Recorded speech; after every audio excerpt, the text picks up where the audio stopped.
హైదరాబాద్లోని రంగారెడ్డి జిల్లా కోర్టులో ఊహించని పరిణామం చోటు చేసుకుంది. జీవిత ఖైదు పడిన ఓ నేరస్తుడు కోపం తట్టుకోలేక జడ్జి పట్ల దురుసుగా ప్రవర్తించాడు. ఫోక్సో కోర్టు న్యాయమూర్తిపై చెప్పు విసిరాడు. ఫోక్సో కేసులో తనను జడ్జి దోషిగా ప్రకటించడంతో జీర్ణించుకోలేకపోయాడు. జడ్జిపై చెప్పు విసిరాడు. జరిగిన ఘటనతో అక్కడున్న వారంతా షాక్కు గురయ్యారు. కోర్టులో ఉన్న న్యాయవాదులు నేరస్తుడిని పట్టుకొని పోలీసులకు అప్పగించారు. ఈ ఘటనతో అక్కడ ఉద్రిక్త పరిస్థితి నెలకొంది. పూరి అలియాస్ సింగ్ ఏదైతే ఉన్నాడో, కరమ్ సింగ్ అనే వ్యక్తి, ఇతను నటోరియస్ క్రిమినల్. ప్లస్ ఆయనకు కోర్టు అన్నా, చట్టమన్నా, మరి పోలీస్ అన్నా, జైలు అన్నా ఒక భయం లేని వ్యక్తి, ఒక మానవ రూపంలో ఉన్న ఒక మృగం లాంటి వ్యక్తి. ఈయన మీద పలు జిల్లా కోర్టులలో, పలు పోలీస్ స్టేషన్లలో చాలా కేసులు ఉన్నాయి. ఒక మర్డర్ కేసే కాదు, ఆయన మీద డ్రగ్స్ కేసు, ఇంకా ఎంత ధైర్యంగా ఉన్న పోక్సో కేసు, ఎంత ధైర్యంగా ఉన్నాడంటే అతను పోలీసుల మీద కూడా అటెంప్ట్ మర్డర్ చేసిన వ్యక్తి. ఈయన అదే కేసులో నిన్న శిక్ష కూడా పడింది.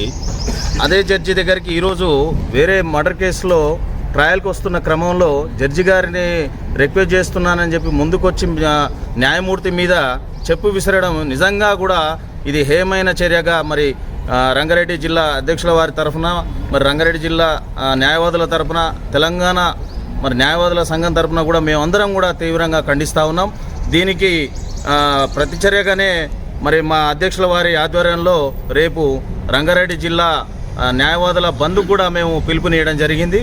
కాబట్టి మేము మీడియా ద్వారా పోలీసు వారిని, అదేవిధంగా మరి ప్రభుత్వాన్ని, ముఖ్యమంత్రి గారిని కోరేది ఒకటే, ఇలాంటి నటోరియస్ క్రిమినల్స్ ఏదైతే ఉందో వారిని కోర్టుకు తెస్తే, అన్నగారు అన్నట్టు కోర్టుకు తెస్తే మరి తోటి కక్షిదారులు, అదేవిధంగా న్యాయవాదులు, అదేవిధంగా న్యాయమూర్తులకు కూడా ఇబ్బందికర పరిస్థితులు ఉంటుంది. కాబట్టి వారి యొక్క ట్రయల్స్ ఏవైతే ఉన్నాయో ఆన్లైన్లో చేయాల్సిందిగా కోరుతా ఉన్నాం.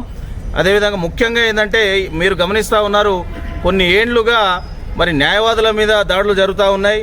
మరి అన్నగారి ఆధ్వర్యంలో మేము ఎన్నో పోరాటాలు చేస్తూ ఉన్నాము. ఎంతగానో మరి ప్రభుత్వాలను, కేంద్ర ప్రభుత్వాన్ని, రాష్ట్ర ప్రభుత్వాన్ని కూడా కోరడం జరిగింది.